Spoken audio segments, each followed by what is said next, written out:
Hello and welcome to the Psychology of Personality Week 12. And we're going to go into some areas here of non-Western tradition. And I don't know how other people feel about these things, but I feel like I am in unknown territory.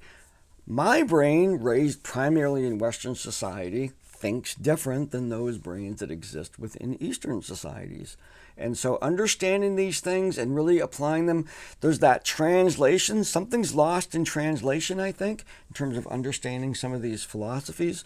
But nonetheless, we take an effort to look at the traditions of yoga and Buddhism as pathways for personality development. Of course, this would be willful pathways, engaging in a practice in order to bring about specific changes in my personality. So reading about that, I chose the textbook because of these chapters. This chapter, the Christian pathway, the African perspective, these things, I thought that was never a part of my original experience with personality theory, and I think that they add a certain global richness to what we're doing. In the first discussion, what I'm having you look at the Four Noble Truths and the Eightfold Path. These are values and mantras and what that come from these traditions for people to contemplate, and how useful are they? Of course, that's a very, already I'm in my Western thinking. We look at this and like, what's the utility of this?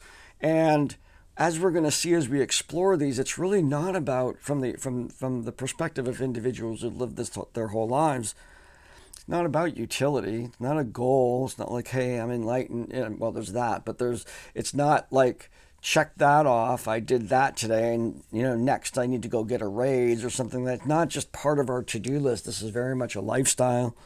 But looking at the Four Noble Truths and Eightfold Path, you see the truths that are accepted as reality, and then the Eightfold Path of things in terms of activities that we engage in, necessitated by our belief in the Noble Truths. And I find this one really, the quiz looks at the 5 hindrances. This relates to modern psychology in many ways when we look at things like ignorance, which is not low IQ, it's not stupidity. Ignorance is I simply don't know. I'm ignorant of the reality. So ignorance, desire, hate, and a sense of attachment. These things are seen. Oh, I got a phone call. Sorry about that. These things are seen as hindrances to being able to move forward in our life. And even in Western psychology, we think about when you're holding on to hate, when you have attachments that you can't let go of, when you're ignorant of things, when you have desires that are really outside of the norm, or those kinds of things. Sometimes those can be barriers to your development. I hope you notice I skipped one. There's one in here that is very counter to the Western thought. And that is a sense of personality, that this is a hindrance. So our idea that I'm a unique individual, that I have special traits, there's me, I'm special, I'm important, all of these things from this tradition are viewed as hindrances. That it's the pathway to become nothing, to becoming less important in awe of the universe. I can't get my head wrapped around that. I am way too egotistical, way too, and I say that lightly. I like myself. I like being in the world. I like my roles that I play. This is very, very foreign to me to think of a pathway of diminishing myself. That would be a very difficult pathway, I think, probably for many of us.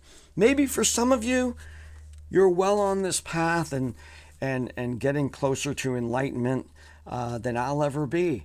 And I totally respect this, but I like this material because it has us look at that. Some of these real philosophical and value-based goals that people have in different cultures that are so different than our own. And I think understanding those things is the key to understanding those other cultures. Now, the last part for this week, we're going to go back to chapter 11. Chapter 11 had you look at meditation, at prayer, at developing a practice of connection and meaningful experience within the world. And you had a task to use an app or to engage in a process of developing a meditative practice of some kind. That is due as well. So there's chapter 11 assignment, obviously from chapter 11, and hopefully you've been recording your experiences, and now this week is when that is due. So I'll start looking. I think some people have already submitted it, but I'll start looking into that Dropbox to start grading those starting this week, so we can get that done as well. So chapter 14, yoga and Buddhism as personality development paths. I hope you get as much out of this as I did. I find